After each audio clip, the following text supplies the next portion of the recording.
روزه حضرت داود رو چگونه میگیرند؟ من گفته بودم که یه روز میگیریم یه روز میخریم.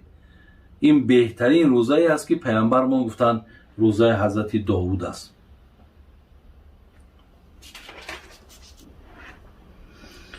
شخصی که آرزوی مرگ را میکند و از خدا میخواهد که جانش را گیرد گناهکار میشود. بله برادر عزیز، پیامبر ما گفتن لا یتمنى احدکم الموت اما محسنا فلعله یزداد و اما مسیئا فلعله یستعتم. شما مرگ تمنا نکنین، زیرا اگر آدمی خوب باشی با خوبیات زیاد میشه، آدمی گنده باشی شاید توبه کنی. و این خاطر گفتن شما هیچ وقت تمنای مرگ نکنین.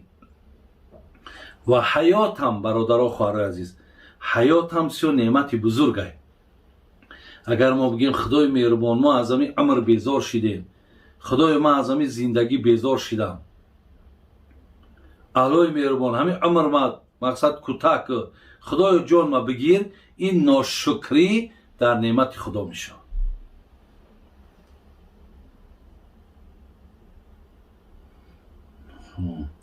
در دعا میگن که خوجه خیزر نگهبان باشد. این جایزه، اگه جایز نیست. یه دعای همون پیشترهای ما است که خوجه خیزر رهبر میگن، این درست نیست. البته همون استودع الله دینک و امانتک و خواتم عملک، یعنی این بهتر است که ما از همین دعای پیغمبرمون استفاده بریم.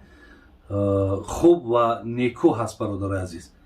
برای همین دعا دا میتونیم ما تاجیکی خدمت قطعیم الله مهربان سفراتون مبارک کنه، سفراتون خیر کنه، سفراتون به آفت گردانه.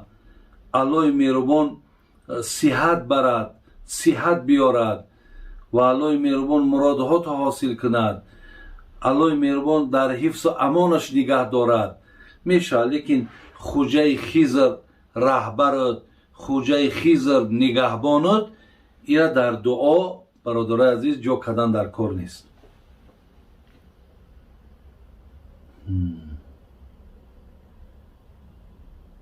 بابا جان اسم ماهای اسلامی را میگفتید.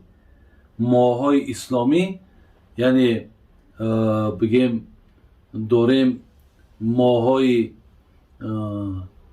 هجری قمری و داریم ماهای شمسی یعنی ماهتابی و آفتابی.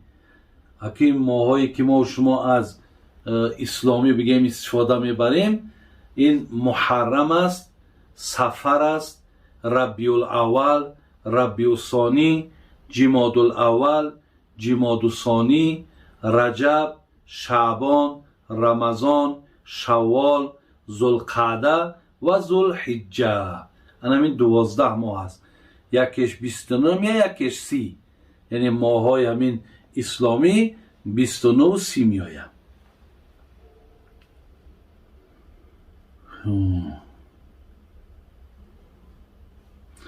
بابا جان شوهرم در 2 یا 3 سال یک بار میآید، 10 روز میایستد، باز به مهاجرت میرود. از مبلغی که روان میکنند من برای پیشرفت زندگی یگان چیز گرفته در خانه سودا میکنم. آیا گناهکار میشوم؟ و دائما با شوهرم دعوا میکنم که نزد فرزندانت بیا. او میگوید تو را در روز مرده نمیبخشم، چیکار کنم؟ آیا من گناهکار هستم یا نه؟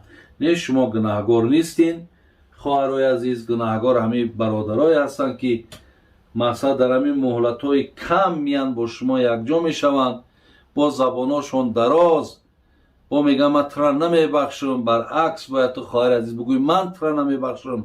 اگر من ترا نبخشم جانت نمیبراید، زیرا که مقصد من ندیدم، نه شوهرداری را دیدم، نه مقصد یک بالای سرم بگیم سایه ترا دیدم، نه یک راحتی ترا دیدم، نه یک مبلغی ترا دیدم، نه یک تربیه فرزندای ترا دیدم. برای همین بگو من ترا باید نبخشم، نه اینکه تو مرا نمیبخشی.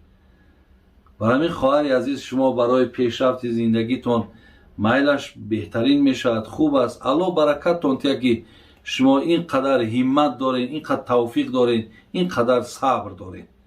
خداوند برارتون تیا و برکتتون تیا و و جمعی سوالهایی را که جواب گردانیدم خداوند توفیق عمل کردنش نصیب و اعلی سعادت دنیا و آخرت نصیب تان کنه. آمین یا رب العالمین.